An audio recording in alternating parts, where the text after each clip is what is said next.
Hello and welcome to NewFilmmakers Los Angeles in partnership with Movie Maker magazine. My name is Danny DeLillo. We're here at the South Park Center. I'm delighted to join Brianna with her movie, I Think I'd Like to Stay. Let's take her to the clip.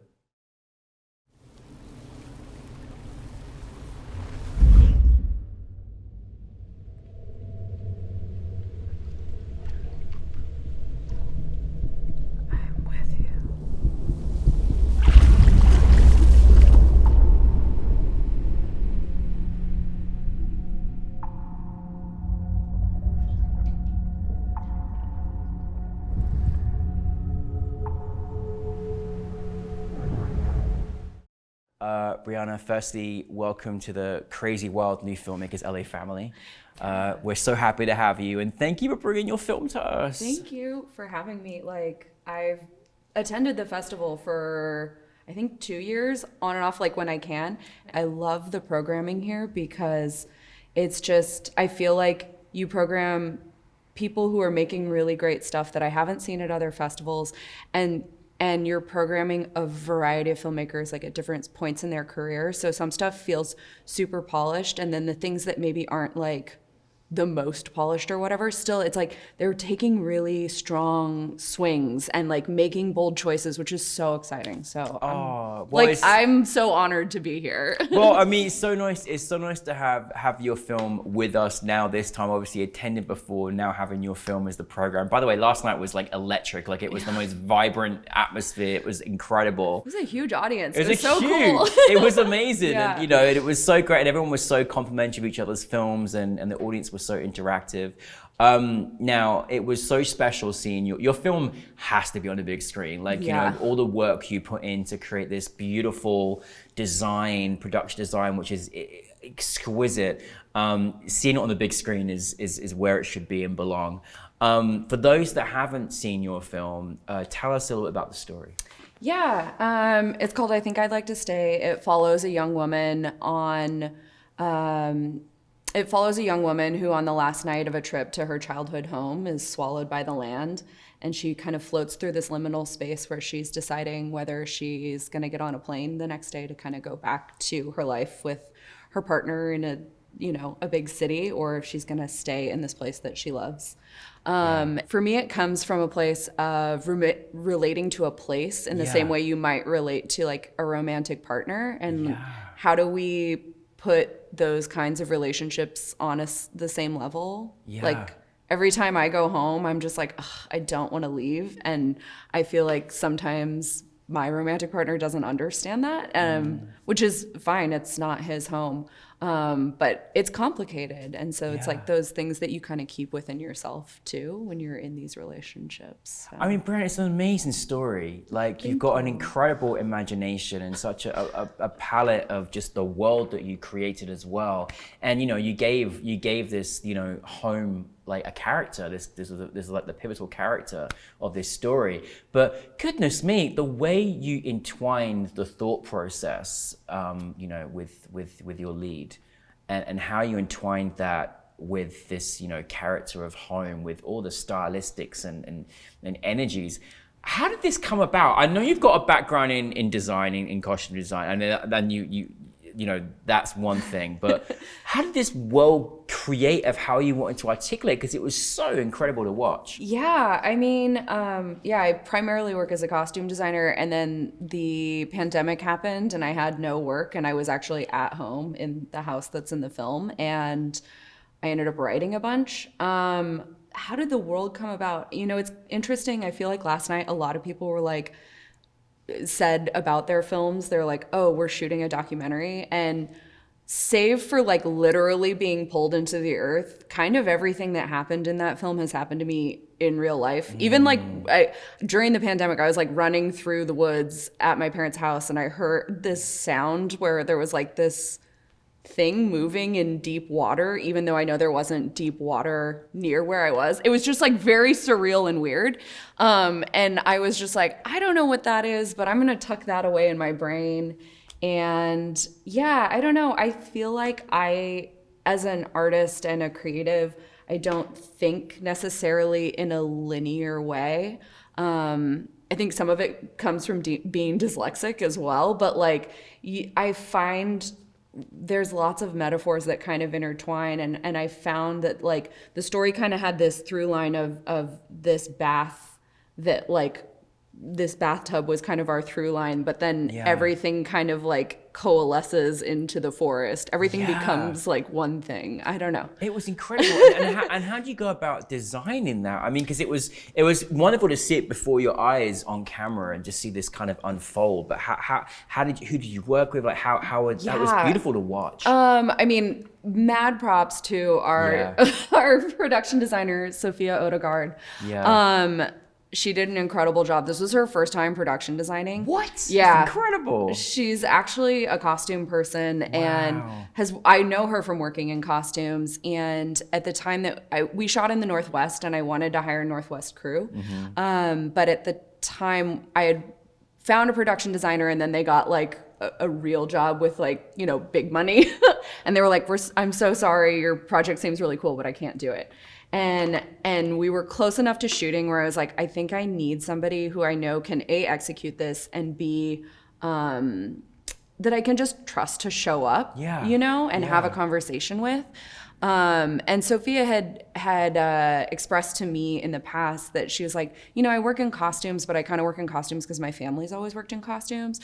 I've always wanted to do production design or like be in art department. And so I was like, I know she's so creative and I know she'll knock it out of the park. And she came up to, we shot at my parents' house. She came up to the house, I think like 2 weeks before we started shooting.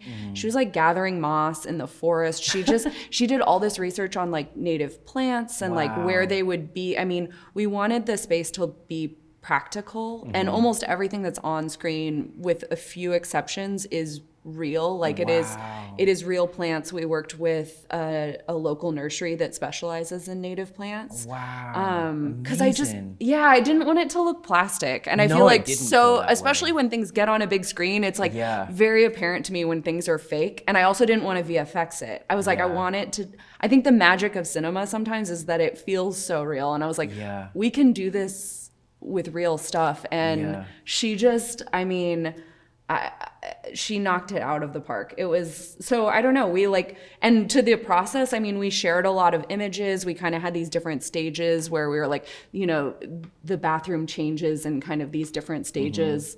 When we were shooting, we ended up having to cut a couple of the stages, which was kind of crazy, because then we had to sort of like combine stages. But I think all in all, I'm so grateful. She just knocked it out of the park. I mean, it was a stunning cinematic experience to watch, and you know, and the attention to detail that you did put, you know, paid dividends, because we all got to just, you know, encapsulate into this world that you gave us. Thank you. So I mean, well done to you and the team, and you've got terrific imagination and vision, and you know, it's so nice to see it articulate on the screen. For you as a director and directing your actors, like how, you know, this is a kind of a different sort of film, you know, how was your process directing your actors, working and creating these scenarios and these scenes? Because I thought that, you know, what was given to us was so special, but a lot of that comes in the process of the feeling of the experience and the environment. I mean, this is my first time directing, and I think it was really, thank you. It was really interesting because I feel like I've learned directing actors from watching other people direct actors. And maybe the thing that I learned on this is like I kind of worked with people who are non-actors, and I think that is a different process. I think a lot of the reason it is so authentic is because, so Isla Vidal, our lead, she, the way we found each other is because more or less we found out that we both lived in the Pacific Northwest, and we had wanted to collaborate on another project. She's primarily a musician. And then she had posted this thing on Instagram, which is deeply ironic because we both don't like social media. But she had posted this thing on Instagram where she was singing into this I'm sort of like, this is a long answer to this question. No, but, it's okay. It's all good. Yeah, no, she had posted this thing on Instagram where she was singing into this tank up on Orcas Island, which is like this island up in the Pacific Northwest. And this like tank was like, it's a tank out in the forest. It's like an abandoned water tank or something. It was like dripping with moss, and like it had this like haunting, beautiful vocal feeling in the space. And I was like, oh my God, that's what I want my film to sound like. And so I messaged her on Instagram and I was like, look, I don't know if you've ever composed for film before. I don't know where you are in the world, but like, would you be interested in composing for this? Could I send you the script? And she was like, yeah, I'd consider it. And so I sent her the script, and it was just kind of like I don't know. You don't know when you send things to people, what they're gonna think of it if they get it. And she sent me back the most beautiful email that was like, I don't know how to say this, but I feel like you know me, and I feel like you like read my mind, like we've known each other, I don't know, past lives or whatever, like kindred spirits. You felt the energy. Yeah, and she was like, I didn't know this at the time. She's like, I grew up in the Seattle area. I moved to LA when I was like in my 20s. I feel this every time I go home, and I've had these conversations with my partner. So long story short is like, I feel like it's so authentic on screen is because it is her real experience. Yeah. You know, and she, like, we spent a lot of time, especially in the bathroom sequence. There was a lot of times where I was just like literally just off camera, like sitting there, and we were like sitting there kind of like crying together. Aww. And like, and I'd be like, can you just imagine, you know, X, Y, and Z? And she would internalize that in a really beautiful way, which I think is like really shows up on camera. Like she does things so subtly, which is incredible. Yeah. And I think is the magic of cinema is that it doesn't have to be big. It can be very small. That's what, and she drew us in, I think, with that as well, which I think is incredible, you know. Yeah. You know, I think firstly, it's always great when you've taken something. I mean, I think you both had this energetic force together that was, you know, there's a reason energy-wise that you synergized together the way that you did, and I think that's always the best working relationship with what you hope to have, especially in a film that's got like a lot of symbolism the way that your film does. And I'm just curious, taking this obviously from personal experience, what did you want your audience to take away from your film? For me, the film is very much a poem, and I've kind of always approached it that way. It's not this linear narrative story, and I mean, there's things that I put into the film, right? I think there's themes about homesickness and relating to place and all of those kind of things. But I've also had people come up to me after screenings, which is very interesting. Like last night, someone asked me, like, is this film about abortion? Or, or like, you know, someone thought it was about depression and suicide.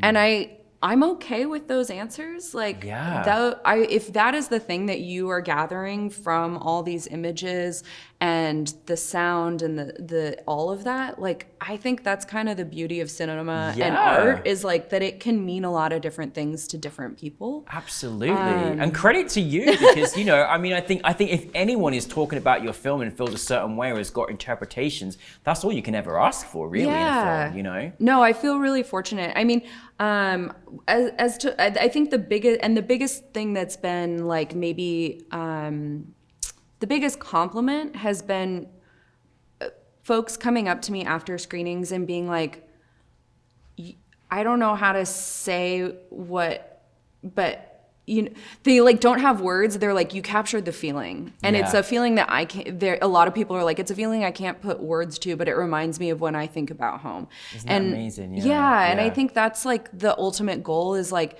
it's something that I couldn't articulate with words. It's like you do need this space that's visuals and sound and music and editing and all of that kind of coalescing into this thing that creates a feeling and captures an emotion. And I think that's been like maybe the most rewarding thing, is like, cool, I couldn't even put it into words, so I made this film. And then other people who couldn't also put it into words saw the film and were like, I got it. And that's incredible. Yeah, and so well done to you for doing that. I mean, it's the best thing you can do is lead people to go and take away something from it and still be talking about it. And I think that, you know, that again, so this is your first film you directed. What is next? Where are you taking us next? Yeah, it is my first film. What is next? I mean, I have a lot of ideas. I've written a couple things. I think the biggest thing I'm excited about is I wrote a film I wrote a bunch of films over the pandemic, but then I think sometimes you just have to, I'm learning sometimes you do art to like just get it out of your system, and you're like, maybe I don't make those films. But the thing I'm most excited about